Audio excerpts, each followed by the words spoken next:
makhluknya, baik makhluk yang berakal maupun yang tidak berakal, baik makhluk yang ada di dunia maupun makhluk besok di akhirat, baik yang soleh maupun yang dolim, yang mukmin maupun yang kafir. Oleh karena itu, berdasarkan pembagian ini, para ulama mengatakan, menjelaskan sabda Nabi SAW, "Qul huwallahu ahad ta'dilu thulutsal Qur'an," hadis sahih riwayat Bukhari, bahwa qul huwallahu ahad senilai dengan sepertiga Al-Quran, karena surat Al-Ikhlas itu hanya membahas tentang Allah saja. Maka dilihat dari peta Al-Quran yang tadi dibagi menjadi 3, berarti surat Al-Ikhlas adalah sepertiga dari bagian Al-Quran, karena hanya membahas tentang Allah. Selanjutnya, Al-Quran juga memberitakan tentang makhluk. Dan tadi kita sudah sebutkan, ada berita tentang makhluk di dunia, ada berita tentang makhluk di akhirat. Berita tentang makhluk di akhirat, Allah memberitakan tentang surga dan tentang neraka. Allah memberitakan tentang apa saja isi surga. Allah juga menyebutkan tentang ada apa di neraka. Termasuk diantaranya adalah bagaimana dialog yang dilakukan oleh penduduk neraka antara mereka dengan Allah, mereka dengan para malaikat, sampai dialog penduduk neraka dengan penduduk surga. InsyaAllah bagian ini yang nanti akan kita baca, agar semakin menambah yakin bagi kita dan semakin mewujudkan rasa takut kita terhadap neraka, yang itu merupakan hukuman bagi mereka yang bertindak zalim ketika di muka bumi. Jamaah dimuliakan Allah Subhanahu wa taala. Penduduk neraka hidup atau mati? Hidup atau mati? Hidup. Sehingga mereka bisa bicara enggak? Bisa. Mereka bisa merasakan sakit tidak? Bisa merasakan sakit. Begitu tubuhnya hancur, Allah gantikan dengan yang baru. Kullama nadijat juluduhum baddalnahum juludan ghairaha liyadhuqul adab. Setiap kali kulit mereka hancur, maka kami gantikan dengan kulit yang baru. Liyadhuqul adab, agar mereka bisa merasakan siksa. Maka di tempat seperti ini, mereka tidak pernah mati untuk selamanya. Mereka mendapatkan hukuman untuk selamanya. Dan ketika badannya hancur, digantikan oleh Allah Subhanahu wa taala dengan badan yang baru. Jamaah dimuliakan Allah Subhanahu wa taala, dalam situasi seperti itulah penduduk neraka mereka banyak memohon dengan aneka permohonan yang nanti akan kita baca.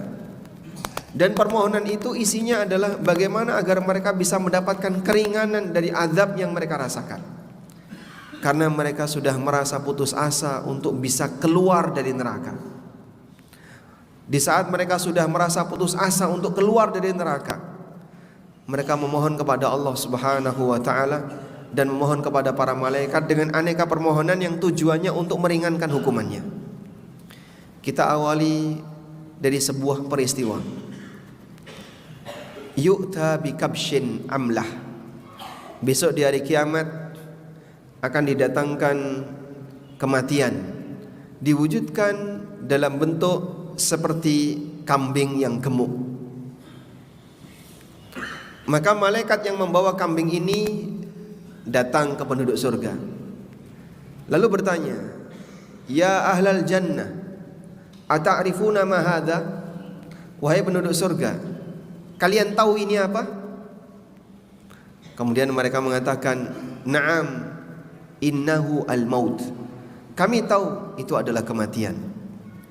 Sesuatu yang abstrak, besok ketika di akhirat diwujudkan sebagai hal yang konkret. Sehingga sholat itu abstrak, pahala sholat itu abstrak, nanti akan diwujudkan sebagai sesuatu yang konkret. Bacaan Quran akan diwujudkan menjadi sesuatu yang konkret. Allah Subhanahu wa ta'ala jadikan sesuatu yang sekarang ketika di dunia enggak tergambar, besok di akhirat Allah Subhanahu wa ta'ala jadikan sebagai sesuatu yang berupa fisik. Kematian diwujudkan oleh Allah dalam bentuk kambing.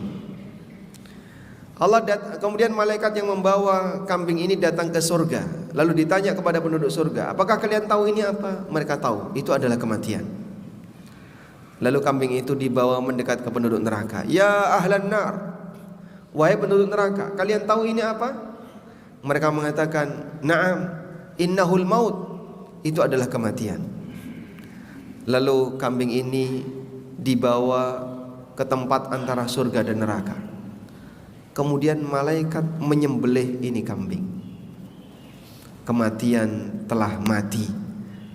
Kemudian dikatakan, ya ahlal jannah khuludun la mauta, wa ya ahlan nar khuludun la mauta.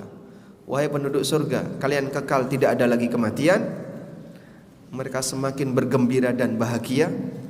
Wahai penduduk neraka, sudah tidak ada lagi kematian. Mereka makin sedih dan takut dengan seluruh azab yang akan Allah berikan kepadanya. Jaga baik-baik nikmat iman, karena ini syarat mutlak untuk bisa mendapatkan surga. Dalam situasi seperti itulah penduduk surga menyampaikan permohonan. Permohonan yang pertama, penduduk surga langsung minta kepada Allah. Permohonan yang pertama, mereka langsung minta kepada Allah. Allah sebutkan di surat Al-Mu'minun.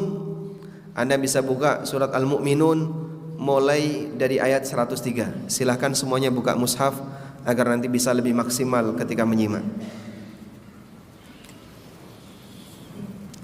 Surat Al-Mu'minun mulai dari ayat 103. Allah mengatakan, "Wa man khaffat mawazinuhu فَأُولَئِكَ الَّذِينَ خَسِرُوا أَنفُسَهُمْ فِي جَهَنَّمَ خَالِدُونَ تَلْفَحُ وُجُوهَهُمُ النَّارُ وَهُمْ فِيهَا كَالِحُونَ أَلَمْ تَكُنْ آيَاتِي تُتْلَى عَلَيْكُمْ فَكُنْتُمْ بِهَا تُكَذِّبُونَ.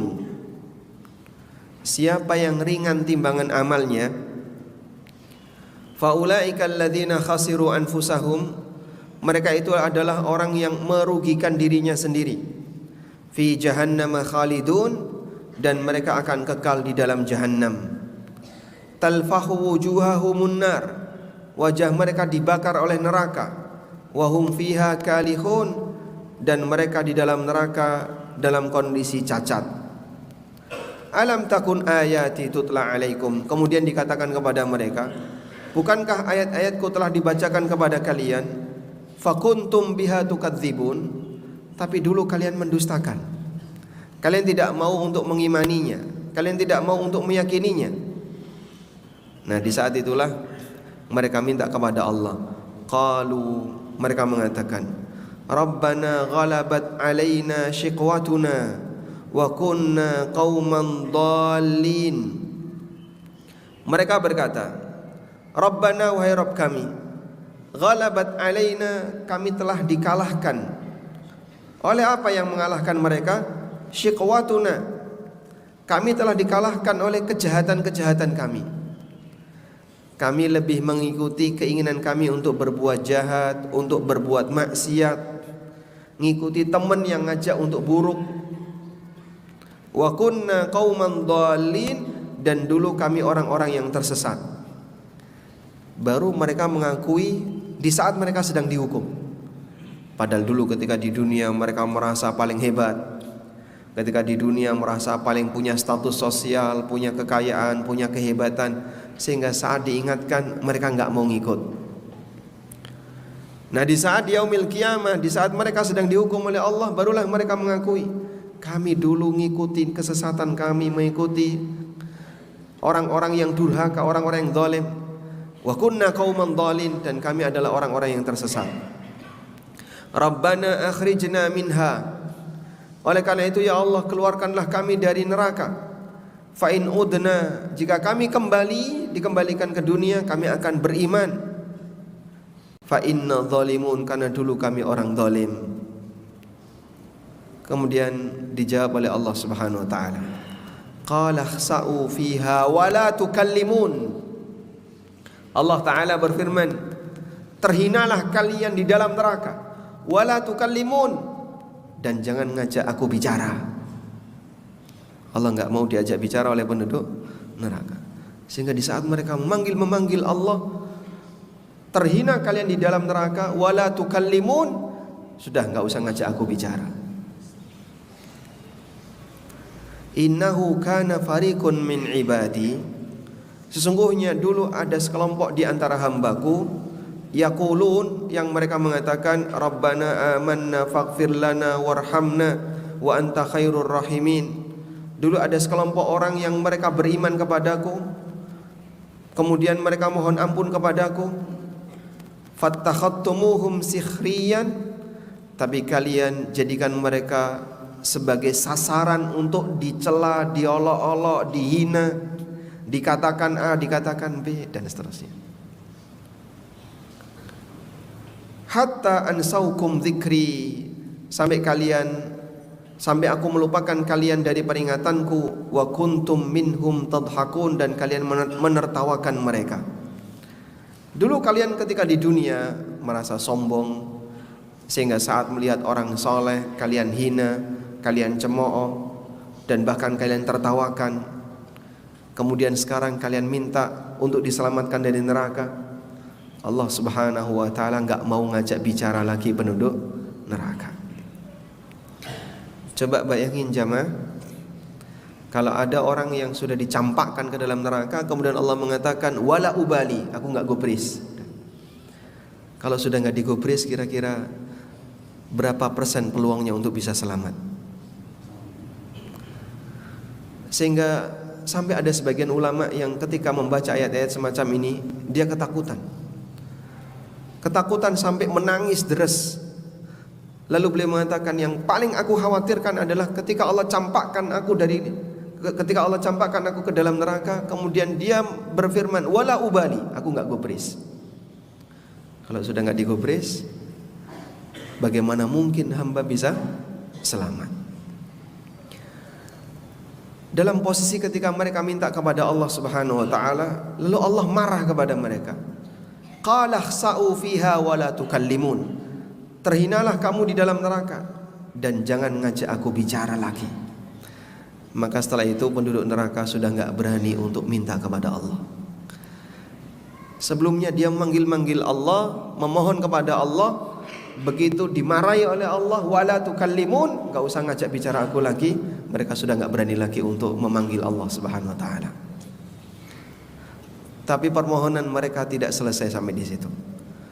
Mereka masih berusaha gimana caranya untuk bisa mendapatkan keselamatan walaupun sesaat. Lalu mereka memanggil malaikat penjaga neraka. Siapa namanya? Malaikat Malik. Sekarang silakan Anda berpindah ke surat Az-Zukhruf ayat 74 sampai 78. Penjaga neraka itu jumlahnya banyak, dan salah satunya adalah malaikat Malik. Nama Malik ini dalam Al-Quran disebutkan di surat Az-Zukhruf. Anda bisa buka surat Az-Zukhruf mulai ayat 74. Sudah ketemu? Allah Subhanahu wa ta'ala berfirman, Innal mujrimina fi adzabi jahannam khalidun. Sesungguhnya orang-orang yang banyak berbuat dosa, mereka berada di dalam jahannam, khalidun, kekal di sana. Kenapa neraka disebut jahannam? Jahmun itu dalam bahasa Arab artinya gelap gulita. Jahannam karena neraka itu gelap gulita, sehingga neraka yang demikian dalam dan di situ penuh dengan api yang membakar. Jangan dibayangin terang benderang, tapi yang terjadi apa? Gelap gulita. Karena makin ke atas itu makin terang, makin ke bawah makin gelap. Neraka itu tempat yang gelap gulita. Allah menghukum mereka ke dalam jahannam. La yufattaru anhum wa hum fihi mublisun. Tidak diringankan azab itu dari mereka, dan mereka di dalamnya putus asa. Mereka putus asa untuk bisa selamat dari neraka. mau naik gak mungkin untuk bisa selamat. Dalam posisi mereka dihukum oleh Allah Subhanahu wa taala dengan suasana yang sangat menyakitkan. Wa ma zalamnahum walakin kanu humudz zalimin. Kami tidak pernah menzalimi mereka, tapi mereka sendirilah yang menzalimi diri mereka sendiri. Mereka lah yang menzalimi diri mereka sendiri. Sebab orang yang berbuat maksiat hakikatnya apa? Dia menzalimi dirinya sendiri. Allah Subhanahu wa taala tidak pernah menzalimi hamba. Dan Allah sudah memberikan peringatan. Siapa yang tidak mau beriman maka nanti akan mendapatkan hukuman semacam ini dan seterusnya. Dan peringatan itu sudah sampai kepada mereka. Tapi ada yang mau peduli dan banyak yang tidak peduli. Di saat mereka tidak peduli, maka Allah campakkan ke dalam neraka dan Allah enggak peduli. Pada kondisi seperti itulah Allah katakan, wa nadau ya maliku liyaqdi alaina rabbuk. Wa nadau, dan mereka memanggil, ya maliku, wahai malik. Siapa ini? Malaikat penjaga neraka. Maka tadi saya sampaikan, nama Malik itu ada dalam Al-Quran. Ya Maliku, wahai Malik, yaitu wahai penjaga neraka, malaikat yang bernama Malik. Liyaqdi alaina rabbuk. Minta kepada Allah agar Allah mematikan kita semua. Mereka sudah putus asa. Kayaknya kalau selamat sudah gak mungkin. Sudah minta kepada Allah biar kita mati. Kita sudah gak punya harapan untuk dikembalikan ke dunia, gak punya harapan untuk dikeluarkan dari neraka, maka mereka minta apa? Mati. Mereka minta mati. Penduduk neraka tidak berpikir untuk dapat surga. Penduduk neraka tidak berpikir untuk mendapatkan kenikmatan. Tapi yang mereka minta, matikan saja kan. Dan mereka memanggil malaikat Malik berkali-kali. Sebagian ahli tafsir seperti keterangan Al-Baghawi rahimahullah menyebutkan, fayujibuhum malikun ba'da alfi sana. Mereka memanggil malaikat Malik dan gak pernah digubris oleh malaikat Malik selama 1000 tahun. Gak pernah direspon, dipanggil gak direspon, dipanggil gak direspon. Selama berapa lama? 1000 tahun. Baru Malik memberikan jawaban untuk mereka ba'da alfi sanatin, setelah 1000 tahun. Bagaimana jawaban Malik? Qala innakum makithun. Malaikat Malik menjawab, innakum makithun, kamu akan tetap tinggal di sini dan akan bertahan selamanya, enggak mati. Laqad ji'nakum bil haqqi, sungguh kebenaran telah datang kepada kalian, walakin aktsarakum lil haqqi karihun, namun kebanyakan di antara kalian benci dengan yang namanya kebenaran. Enggak seneng dengan yang namanya kegiatan-kegiatan amal saleh yang bernuansa ketaatan, yang bernuansa ibadah, benci. Maka karena sebab kalian itu benci, Allah membenci kalian. Memanggil Allah enggak digubris, lalu berusaha memanggil siapa? Malaikat penjaga neraka, Malik.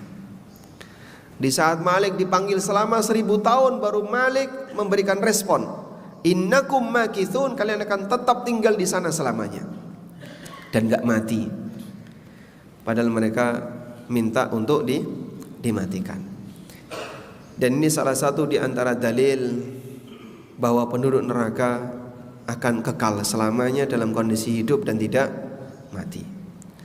Karena ada sebagian yang berpendapat penduduk neraka nanti akan dibinasakan setelah mereka disiksa sekian waktu sesuai dengan Allah kehendaki, lalu setelah itu dibinasakan. Tapi pendapat yang lebih benar, wallahu a'lam, dan ini pendapat jamahir ulama bahwa penduduk neraka mereka akan kekal menetap di dalam neraka dalam kondisi hidup selama-lamanya. Kemudian setelah mereka putus asa, ketika memanggil malaikat Malik gak digubris, lalu ketika memanggil malah diberi respon seperti itu, akhirnya mereka memanggil para penjaga neraka yang lain. Allah Subhanahu wa taala sebutkan di surat Ghafir ayat 48 sampai 50. Sekarang kita berpindah ke surat Ghafir. Seperti yang kita tahu bahwa cerita dalam Al-Quran tidak disebutkan oleh Allah secara utuh, berurutan tidak, tapi dipecah-pecah di banyak tempat, sehingga cerita itu berulang. Silakan dibuka surat Ghafir ayat 48 sampai 50. Sudah ketemu? Baik. Di surat Ghafir ayat 48 sampai 50. Allah Subhanahu wa taala berfirman, "Qala alladziina istakbaru inna kullun fiha innallaha qad hakama bainal ibad." Berkatalah orang-orang yang menyombongkan dirinya. Mereka menjawab, sesungguhnya kita semua kullun fiha, kita semuanya ada di dalam neraka. Jadi ini antara penduduk neraka satu dengan penduduk neraka yang lain itu saling menyalahkan. Aku masuk neraka gara-gara kamu. Loh, saya nggak maksa kok. Dulu ngapain kamu ikut aku? Dan aku tidak punya kuasa untuk memaksa kamu. Ngapain kamu ikut-ikut aku? Lalu yang sombong ini bilang, udahlah, kita semuanya sedang berada di dalam neraka. Qad hakama bainal innallaha qad hakama bainal ibad. Sesungguhnya Allah Ta'ala telah selesai menghakimi seluruh hambanya. Baik aku maupun kamu, sekarang kita semuanya sudah berada di dalam neraka. Sehingga penduduk neraka di antara hukumannya adalah dibuat berantem. Dibuat berantem. Di tempat yang tidak enak, manusia cenderung suka berantem. Di tempat yang nyaman, manusia cenderung tenang. Di hotel berantem nggak, Pak? Hah? Di hotel berantem nggak? Tidak. Ngapain di hotel? Tidur, istirahat. Di penjara berantem nggak? Di penjara berantem. Di tempat yang tidak enak manusia cenderung berantem. Itu di dunia ya. Di tempat yang nyaman manusia cenderung tenang, karena mereka sudah merasa dapat kenikmatan. Maka Allah Subhanahu wa taala memberikan hukuman kepada penduduk neraka. Di samping hukuman siksaan seperti ini, mereka berantem. Sehingga satu dengan yang lain saling menyalahkan, saling menyudutkan, mereka berantem. Maka Allah memberikan hukuman kepada penduduk neraka, lahir batin. Hukuman lahir, hukuman batin. Sebaliknya penduduk surga diberi oleh Allah Subhanahu wa taala kenikmatan, dicabut rasa kebencian antara satu dengan yang lain, sehingga ketika penduduk surga satu dengan yang lain bertemu, mereka saling bergembira. Wa naza'na ma fi sudurihim min ghillin ikhwanan ala sururin mutaqabilin. Kami cabut kedengkian dalam hati mereka, ikhwanan, sehingga mereka itu bersaudara, ala sururin, di atas dipan-dipan, mutaqabilin, saling berhadap-hadapan, sehingga ketemu orang lain senang, senyum, bahagia. Penduduk surga ketika dipertemukan oleh Allah dengan penduduk surga yang lain, mereka dalam situasi penuh dengan kebahagiaan. Makanya bagian dari nikmat Allah, antara satu penduduk surga dengan penduduk surga yang lain bisa reunian. Di mana mereka reunian? Di mana mereka reuni? Di pasar surga. Kapan itu? Setiap hari Jumat. Mereka kumpul di pasar surga, lalu bercerita antara satu dengan yang lain, sehingga mereka makin bahagia setelah ketemu temannya yang dulu satu perjuangan, dulu pernah ngaji bareng, dulu pernah ibadah bareng, dulu pernah melakukan ketaatan bareng. Reuni seperti itu membuat mereka semakin bahagia. Termasuk diantaranya dipertemukan dengan keluarganya. Allah Subhanahu wa ta'ala mengatakan, walladzina amanu wattaba'athum dzurriyyatuhum biimanin alhaqna bihim dzurriyyatahum. Orang yang beriman dan anak keturunannya juga beriman, maka besok di yaumil qiyamah kami kumpulkan mereka bersama dengan anak keturunannya. Sementara penduduk neraka dipisahkan dengan keluarganya. Ada bapak dan anak sama-sama di penjara. Lalu satu ketika mereka dikumpulkan dalam satu penjara. Ketemu bapak dan anak ini. Bahagia enggak? Bahagia enggak? Bahagia walaupun dia di penjara. Hanya sebatas ketemu bapak dengan anak yang sudah lama terpisah, kemudian tiba-tiba ketemu di satu penjara, dia merasakan bahagia. Ketemu anaknya. Walaupun dia di penjara. Nah, kebahagiaan seperti ini enggak ada di neraka. Maka penduduk neraka antara anak dan bapak kalau sama-sama mati dalam keadaan mereka jadi ahli neraka, enggak dipertemukan oleh Allah. Allah Subhanahu wa taala berfirman, "Qul innal khasirina alladzina khasiru anfusahum wa ahlihim yaumal qiyamah." Katakanlah, sesungguhnya orang yang merugi yang sejatinya adalah orang yang merugikan dirinya sendiri dan merugikan keluarganya besok di hari kiamat. Makna merugikan keluarganya besok di hari kiamat, sebagaimana keterangan Al-Hafidz Ibnu Katsir, tidak dipertemukan oleh Allah dengan keluarganya.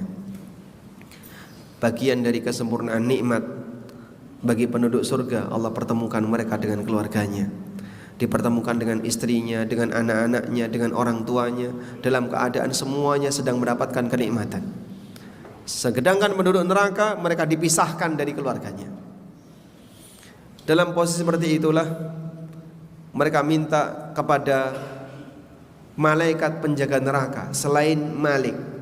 Wa qala alladhina fin nari li khazanati jahannam ud'u rabbakum yukhaffif 'anna yawman minal 'adzab. Mereka memanggil khazanati jahannam, para penjaga neraka jahannam. Ud'u rabbakum, mintalah kepada Rabb kalian, yukhaffif 'anna yawman minal 'adzab, agar dia meringankan kami sehari saja dari azab ini. Nah, sekarang permintaannya enggak jauh-jauh ya. Kalau tadi mereka minta dimatikan, enggak dikabulkan, mereka sudah putus asa untuk memohon seperti itu. Maka mereka minta diringankan, bukan dihilangkan, diringankan.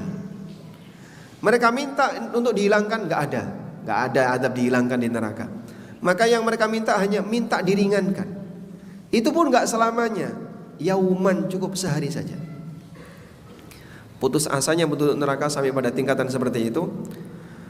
Ud'u rabbakum, wahai para penjaga neraka, mintalah kepada Rabb kalian, yukhaffif, agar dia meringankan, anna, untuk kami, yauman, satu hari saja, minal azab, siksaan ini.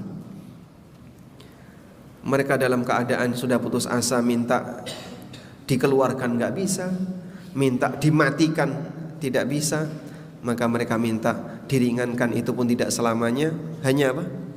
Sehari saja. Qalu, maka para malaikat penjaga neraka itu menjawab, awalam taku ta'tikum rusulukum bil bayyinat, bukankah dulu telah datang para rasul kami dengan membawa al-bayyinat, bukti-bukti yang nyata? Qalu bala, lalu para penduduk neraka itu mengatakan, betul.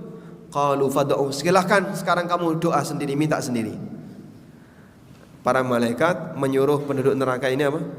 Minta sendiri kamu. Kalian minta sendiri. Fad'u, sekarang silakan kalian minta sendiri. Wa ma du'aul kafirina illa fi dhalal. Dan tidak ada permohonan orang kafir kecuali dalam kesesatan. Maksudnya tidak digubris, dianggap permohonan yang dianulir, yang dihilangkan. Sia-sia permohonan itu. Jadi saat mereka minta kepada para malaikat, mintalah kepada Allah agar diringankan azab untuk kami walaupun cuma sehari. Malaikat menjawab, minta sendiri sana. Padahal sebelumnya apa? Sudah dilarang untuk berbicara dengan Allah. Sudah. Puncak putus asa untuk meminta kepada Allah, kepada Malik, kepada para penjaga neraka yang lain, sudah berada dalam kondisi puncak. Mereka sudah enggak sanggup lagi untuk bisa meminta. Maka harapan terakhir mereka minta kepada penduduk surga, sesama manusia. Silakan dibuka surat Al-A'raf ayat 50 dan 51. Allah bercerita tentang dialog antara penduduk neraka dengan penduduk surga. Di saat penduduk neraka sudah nggak boleh berbicara dengan Allah, minta kepada Malik nggak digubris, minta kepada para penjaga neraka yang lainnya, mereka juga nggak mau mengabulkan. Maka kesempatan terakhir mereka minta kepada penduduk surga. Silakan dibuka surat apa tadi? Al-A'raf ayat 50. Wa nada ashabun nari ashabal jannah. Para penduduk neraka mereka memanggil penduduk surga. Apa yang mereka minta? An afidu alaina minal ma. Tolong tuangkan air yang kalian punya kepada kami. Tuangkan air kepada kami. Au mimma razaqakumullah, atau kenikmatan yang Allah berikan kepada kalian. Coba satu biji kurma atau satu biji anggur lemparkan ke kami, biar kami bisa merasakan kenikmatan walaupun sesaat. Permintaan mereka kepada penduduk surga. Nah, di saat inilah penduduk surga menyampaikan aturan. Qalu, mereka mengatakan, innallaha harramahuma 'alal kafirin. Allah haramkan keduanya untuk diberikan kepada orang kafir. Kami enggak bisa. Kenapa? Allah haramkan. Sehingga penduduk neraka itu demikian ketergantungannya kepada Allah sangat tinggi, sampai pun di akhirat mereka masih ingat ini adalah aturan Allah.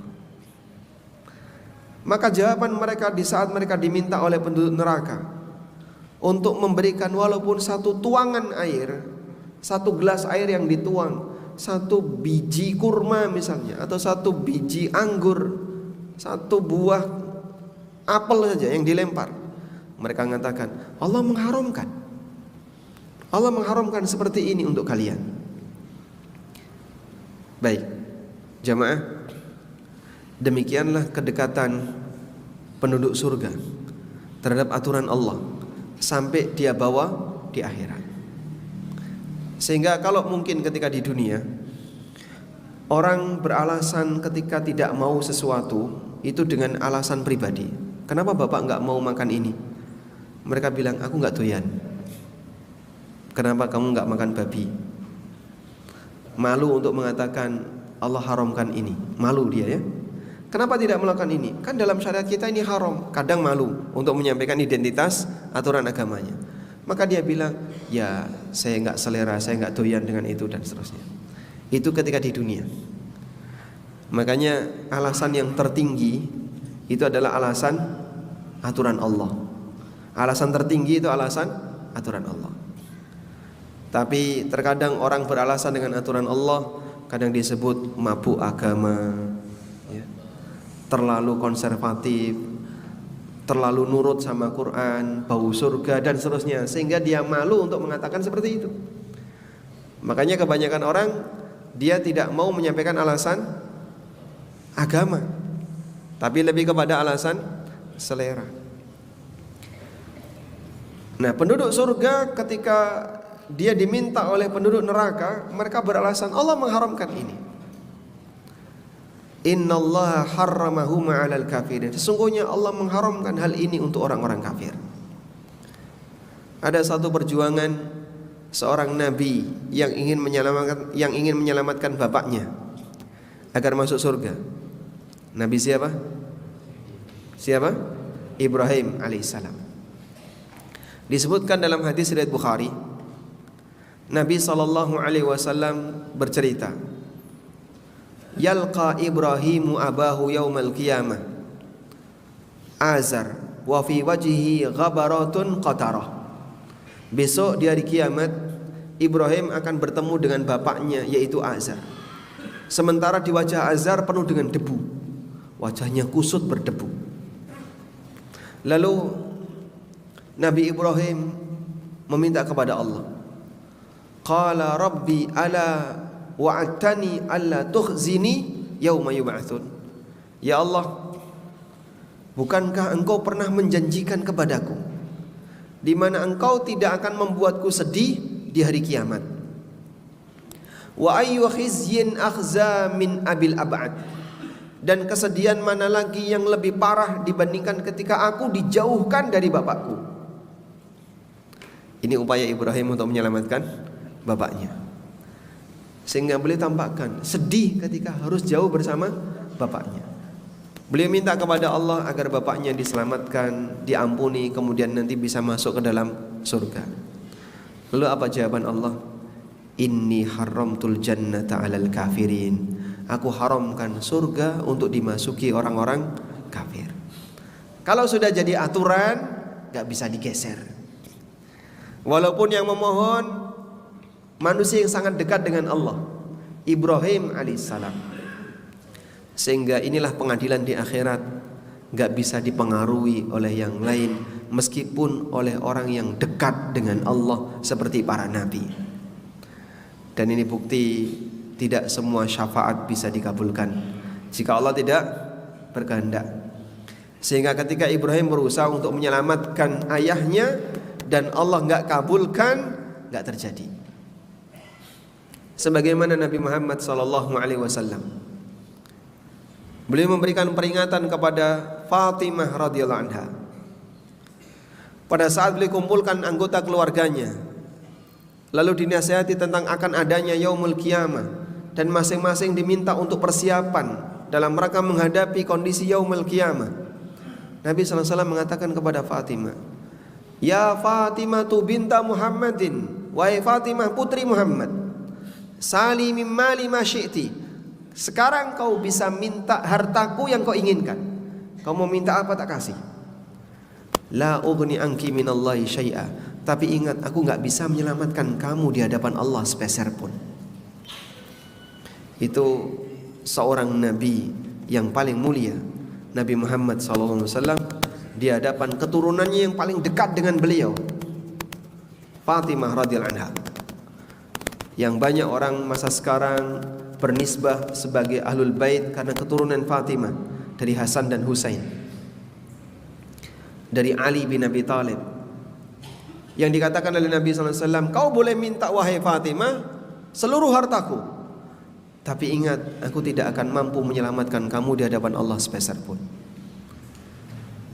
Maka jamaah, syafaat bisa jadi tidak dikabulkan ketika Allah Subhanahu wa ta'ala tidak berkehendak untuk mengabulkannya.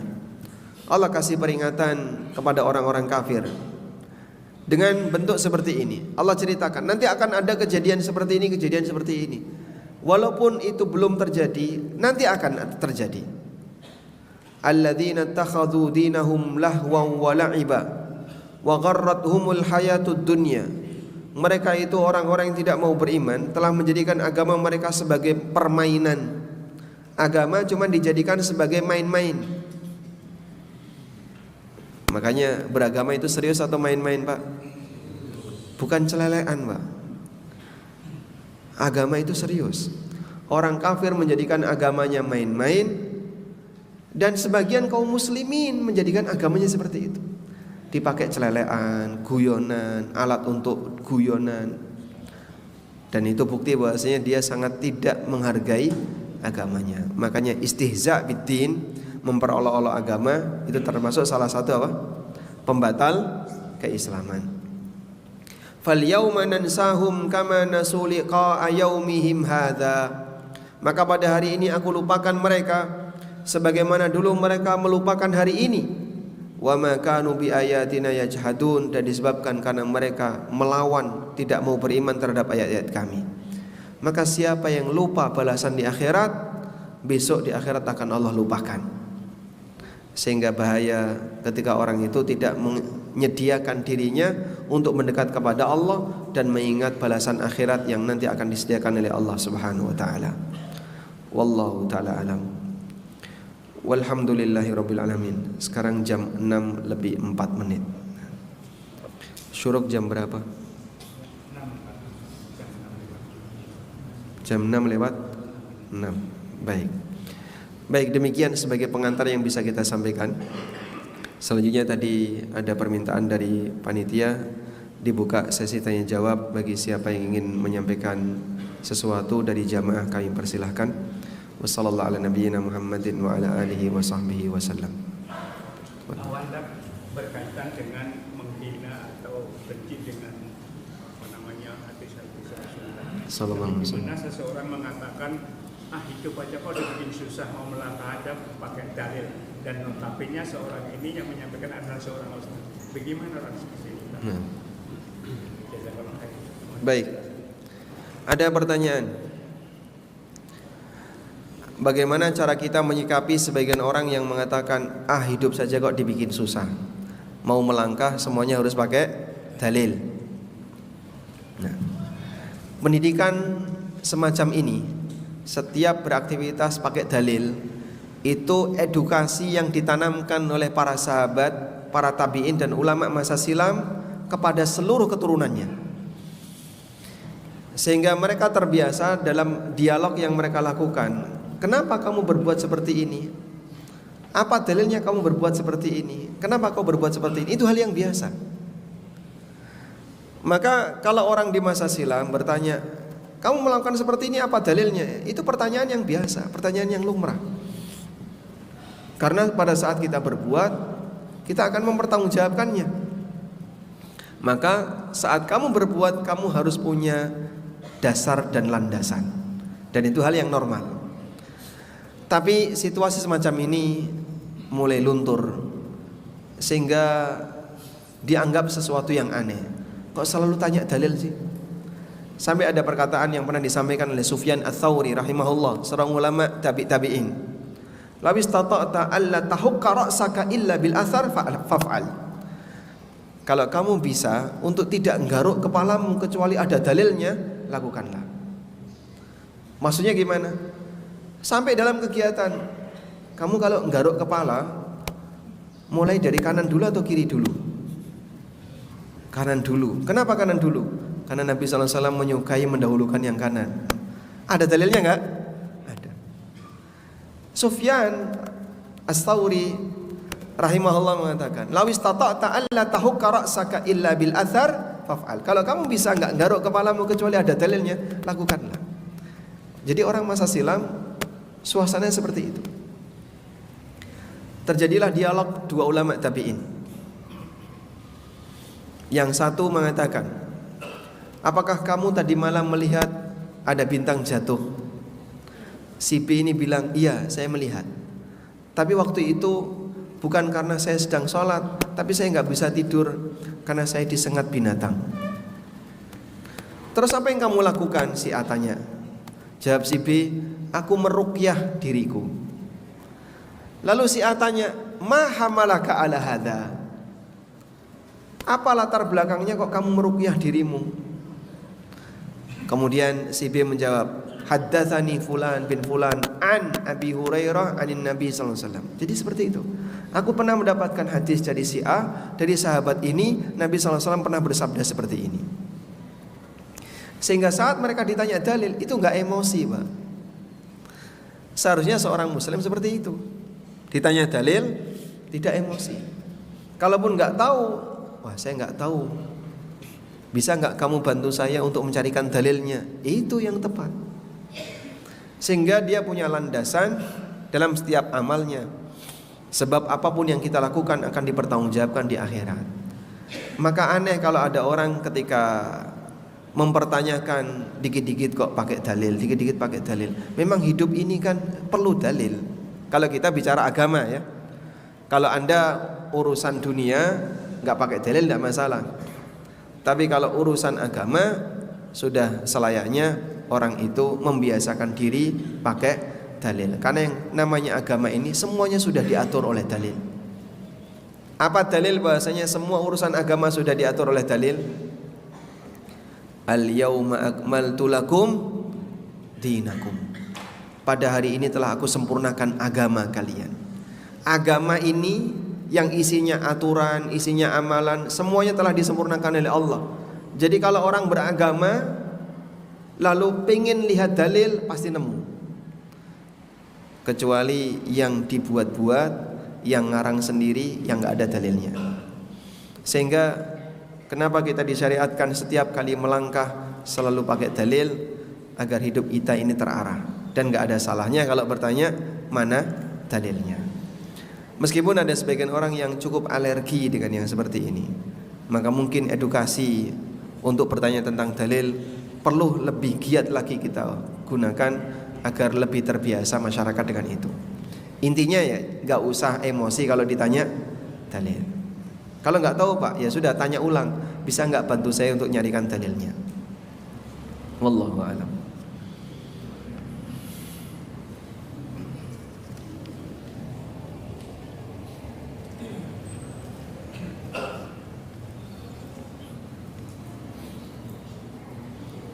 Kenapa sebagian Muslim mempertanyakan Allah itu ada di mana?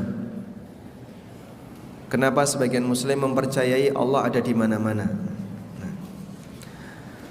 Allah ada di mana? Allah sebutkan dalam Al-Quran, Ar-Rahmanu 'alal arsy istawa. Ar-Rahman berada di atas arsy. Ada seorang sahabat namanya Muawiyah bin Abil Hakam. Beliau pernah menempeleng budaknya, budak perempuan. Gara-gara budak ini disuruh untuk jaga kambing, tapi karena teledor, kambingnya digigit serigala. Akhirnya Muawiyah emosi, lalu budaknya ini ditempeleng. Selesai menampar budaknya, dia menyesal dan dia ingin taubat. Maka dia datang kepada Nabi SAW dan menceritakan kejadiannya. Lalu Nabi SAW minta kepada Muawiyah, bawa budakmu ke sini. Akhirnya budaknya didatangkan. Kemudian ditanya oleh Nabi SAW 2 pertanyaan. 1, Aina Allah, di mana Allah? Yang kedua, pertanyaan, man ana, siapa aku? Saat budak ini ditanya, di mana Allah? Budak ini menjawab apa? Fis sama, di atas. Berarti dia tidak punya ajaran paganisme. Karena semua ajaran paganisme, Tuhan itu di bumi. Tuhan itu di bumi. Sehingga ketika Nabi SAW tanya kepada wanita ini, di mana Allah? Dia menjawab di atas. Oh, berarti dia tidak punya ajaran paganisme, ajaran yang menyembah berhala. Musyrikin itu meyakini Tuhan ada di bumi. Dari musyrik zaman dulu sampai zaman sekarang. Sehingga Tuhannya ada di bumi. Maka saat dia mengakui Tuhannya tidak ada di bumi, Tuhannya ada di atas, berarti dia mukmin. Lalu yang kedua, man ana, siapa aku? Kemudian dia menjawab, anta Rasulullah, engkau utusan Allah. Berarti dia mengakui kebenaran beliau sebagai orang yang mendapatkan wahyu dari Allah. Maka Tuhan tidak menjelaskan langsung kepada manusia satu persatu, tapi Tuhan mengutus kepada salah satu di antara mereka sebagai manusia pilihan untuk menerima wahyu. Lalu inilah yang menjelaskan kepada umat manusia. Kemudian Nabi SAW mengatakan, i'tikha fa innaha mu'minah. Ini wanita mukminah, silakan dibebaskan. Sehingga Rasulullah SAW minta dia datang, tujuannya hanya untuk memastikan apakah budak yang kamu tampar ini orangnya seorang mukmin ataukah tidak. Sementara keyakinan bahwa Allah berada di mana-mana, ini keyakinan yang salah. Namun yang benar apa? Ar-Rahmanu 'alal arsy istawa, sebagaimana yang Allah tegaskan dalam Al-Quran.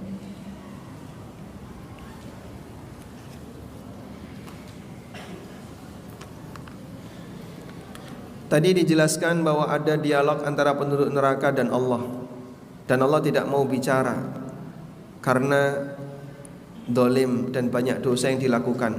Apakah penduduk neraka bisa melihat Allah? Apakah penduduk neraka bisa melihat Allah? Pembahasannya, apakah orang kafir itu bisa melihat Allah sebelum mereka masuk neraka? Ada 2 pendapat ulama dalam hal ini. Sebagian mengatakan orang kafir melihat Allah dalam kondisi Allah murka kepadanya, dan itu terjadi di padang mahsyar sebelum mereka masuk neraka. Dan sebagian mengatakan orang kafir tidak melihat Allah, dan ini pendapat Imam Syafi'i rahimahullah. Dan beliau berdalil di surat Al-Mutaffifin, innahum yauma idzin lamahjubun thumma innahum lasalul jahim. Sesungguhnya besok di hari kiamat mereka akan dihijab. Maksud dihijab apa? Tidak bisa melihat Allah. Mereka akan dihijab dari Allah dan tidak melihat Allah. Sehingga penduduk neraka menurut beliau tidak melihat Allah. Dan ini termasuk salah satu di antara ranah khilaf dalam masalah akidah yang masih ditoleransi, sebab ada sebagian dalil yang mengisyaratkan mereka melihat dan ada sebagian dalil yang mengisyaratkan mereka tidak melihat. Apakah surga dan neraka saat ini sudah ada? Surga dan neraka saat ini sudah ada. Dan Nabi SAW pernah berceramah. Lalu beliau ketika sedang berceramah, beliau mengatakan, wa ra'aitul jannah, aku melihat surga di hadapanku. Wa fihi ungkudun, dan di dalam surga ada seonggok buah. Andaikan aku ambil satu dan aku berikan kepada kalian, maka dunia ini akan hilang rasa. Dunia ini akan hilang rasa. Rasulullah SAW sedang ceramah, ditambahkan oleh Allah surga. Masya Allah, gimana yang terjadi pada jamaahnya? Karena yang ceramah ini betul-betul melihat surga. Wa ra'aitun nar, dan aku melihat neraka. Fama ra'aitu mandaran afdha'a minhu, dan belum pernah aku melihat suasana yang lebih mengerikan dibandingkan neraka. Dalam hadis yang lain, Nabi SAW mendengar suara sandalnya Bilal. Lalu beliau SAW tanya kepada Bilal, kok saya mendengar suara sandalmu, apa amalanmu? Kemudian Bilal cerita tentang amalan beliau. Setiap kali beliau hadas, wudu, lalu beliau apa? Salat 2 rakaat. Nabi SAW juga pernah melihat istananya Umar, dan beliau tidak berani mendekat karena beliau mengingat Umar ini orangnya pencemburu, sehingga Nabi SAW gak berani mendekat. Rasulullah SAW telah melihat suasana-suasana seperti itu, dan beliau telah melihat surga secara langsung. Berarti surga sudah ada tidak? Sudah. Neraka juga sama, neraka sudah ada. Allah telah menciptakan surga dan neraka. Imam Ahmad rahimahullah dalam Ushulus Sunnah mengatakan bahwa kita mengimani surga dan neraka makhlukatan, 2 makhluk yang telah tercipta, dan siapa yang tidak mengakui itu berarti ada yang masalah dalam kaitannya iman kepada hari akhir. Bagian dari kesempurnaan iman kepada hari akhir adalah meyakini surga dan neraka telah tercipta. Wallahu a'lam.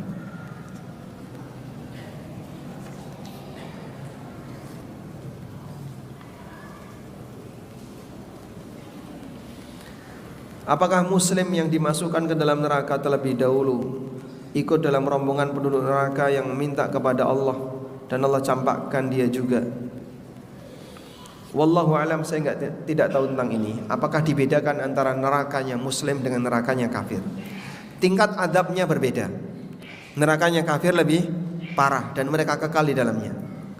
Nah, yang muslim apakah juga di tempat yang sama tapi beda tingkatan atau bagaimana? Wallahu alam, saya nggak tahu. Kita kembalikan kepada ilmu Allah Subhanahu wa taala. Namun yang jelas siksaan di neraka baik bagi mukmin maupun bagi kafir semuanya menyakitkan. Siksaan di neraka semuanya menyakitkan. Ada orang mukmin yang dihukum oleh Allah Subhanahu wa taala dalam bentuk apa? Ususnya terburai.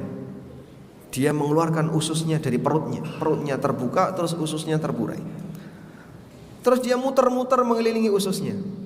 Jadi ususnya memanjang begitu, terus dia muter-muter ya, seperti alat gilingan masa silam yang muter-muter. Lalu ditanya, wahai fulan, kamu dulu kan yang melakukan amar ma'ruf nahi mungkar, kau yang ceramah di masjid, kau yang ini, kok sekarang jadi kayak gini? Nah, berarti dia muslim gak? Muslim. Coba bayangin Pak, kayak apa pemandangan situasi orang yang terbuka, sobek perutnya, ususnya keluar, terus dia muter-muter gitu. Kira-kira sakit gak Pak? Bayangin aja sudah menyedihkan, apalagi yang mengalami. Dan itu hukuman bagi mukmin. Oleh karena itu, semua hukuman neraka itu menyakitkan. Maka Allah sebut azabnya dengan azabun alim, azab yang menyakitkan.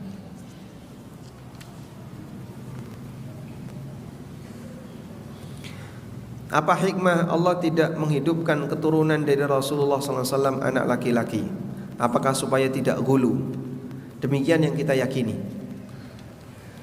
Keluarga Nabi SAW, Anda perhatikan ya, beliau tidak punya saudara kandung, tidak punya saudara seibu, tidak punya saudara sebapak. Abdullah nikah dengan Aminah, kemudian Aminah hamil. Lalu sebagaimana kebiasaan orang Quraisy di masa silam, Abdullah melakukan perjalanan dagang, kemudian Abdullah meninggal dalam situasi Aminah masih hamil. Abdullah tidak punya istri yang lain, sebagaimana kebiasaan orang Arab yang kadang punya istri 2, istri 3, bahkan ada yang punya istri 10. Tapi Abdullah tidak nikah lagi, hanya menikah dengan Aminah. Kemudian Abdullah meninggal dalam situasi ketika Nabi SAW berada di rahim ibunya. Terlahir, kemudian hidup bersama ibunya, bersama keluarganya. Ibunya setelah melahirkan Nabi SAW tidak nikah lagi dengan lelaki yang lain. Padahal umumnya wanita itu di masa silam janda gak lama-lama, Pak. Sebentar nikah lagi. Ada seorang wanita, Subaiyah ya, yang suaminya mati, malam harinya suaminya mati, atau pagi harinya suaminya mati, malam harinya dia melahirkan anaknya. Maka masa iddahnya selesai. Sudah selesai masa iddah, baru selesai sekitar sehari itu. Pagi suaminya mati, malam dia melahirkan, dia selesai masa iddah, sudah nyari lelaki yang lain, menikah dengan lelaki yang lain. Budaya dulu seperti itu, karena tidak harus tercatat ya, tidak harus melalui proses pengadilan yang panjang seperti di zaman kita. Aminah setelah ditinggal wafat oleh Abdullah tidak menikah lagi. Padahal ketika itu cukup panjang, sampai 6 tahun ya. Rasulullah SAW baru kehilangan ibunya. Ibunya meninggal di masa Nabi SAW usia berapa? 6 tahun. Seolah-olah Allah Subhanahu wa taala siapkan untuk Nabi Muhammad SAW keluarga yang tidak punya saudara, baik saudara sebapak maupun saudara seibu. Andaikan Abdullah nikah lagi, mungkin punya saudara sebapak. Andaikan Aminah nikah lagi, mungkin punya saudara seibu. Sehingga beliau tidak punya saudara. Andaikan Rasulullah SAW punya saudara, bisa jadi gulunya orang kepada saudara beliau akan sangat parah. Bahkan mungkin disebut penggantinya Nabi SAW. Oh, ini adiknya Nabi Muhammad SAW. Adiknya Nabi Muhammad SAW meneruskan beliau. Bisa jadi, Pak. Maka Allah takdirkan beliau tidak punya saudara. Yang kedua, Allah takdirkan semua anak laki-lakinya meninggal dalam posisi belum dewasa, sehingga tidak ada keturunan dari anak laki-laki. Yang ada hanya keturunan dari anak perempuan. Itu pun sudah menjadikan manusia seperti wajah Syiah. Anda lihat bagaimana wajah Syiah beda dengan wajah kaum muslimin. Sehingga kalau disandingkan antara kaum muslimin dengan Syiah, ini agama berbeda, Pak. Disebabkan karena mereka gulu kepada siapa? Husain bin Ali radhiyallahu anhu.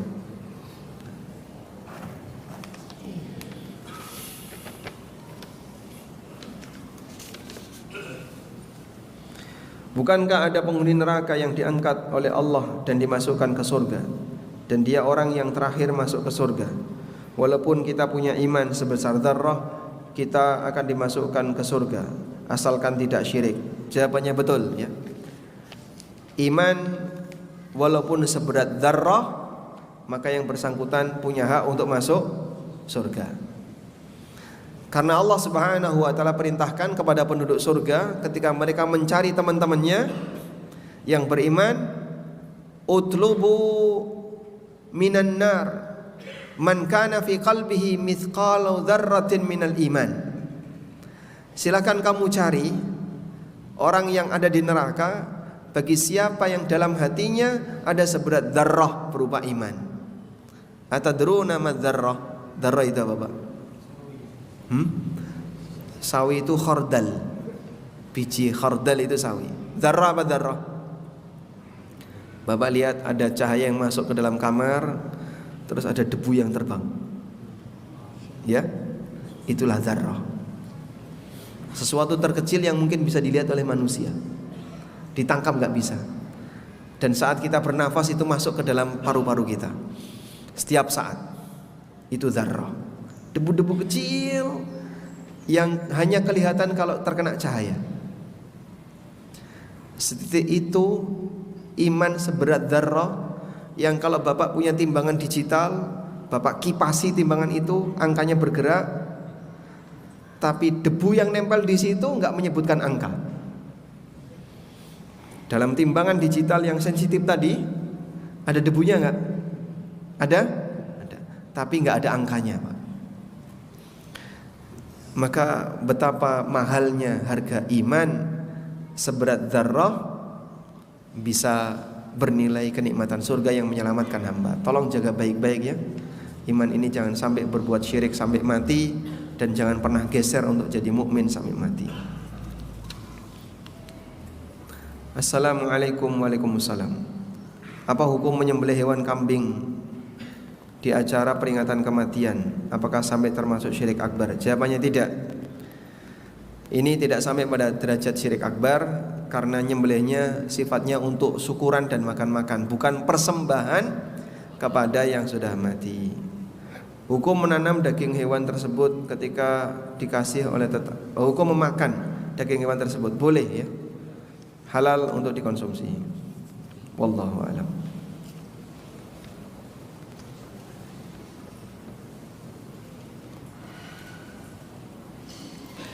Baik, ini beberapa pertanyaan tentang masalah muamalah, nggak nyambung tema. Mungkin kita lewati dulu. Sudah selesai. Demikian yang bisa kita sampaikan. Mudah-mudahan apa yang kita bahas ini bermanfaat dan Allah jadikan kita sebagai penduduk surga. Allah selamatkan kita dari neraka.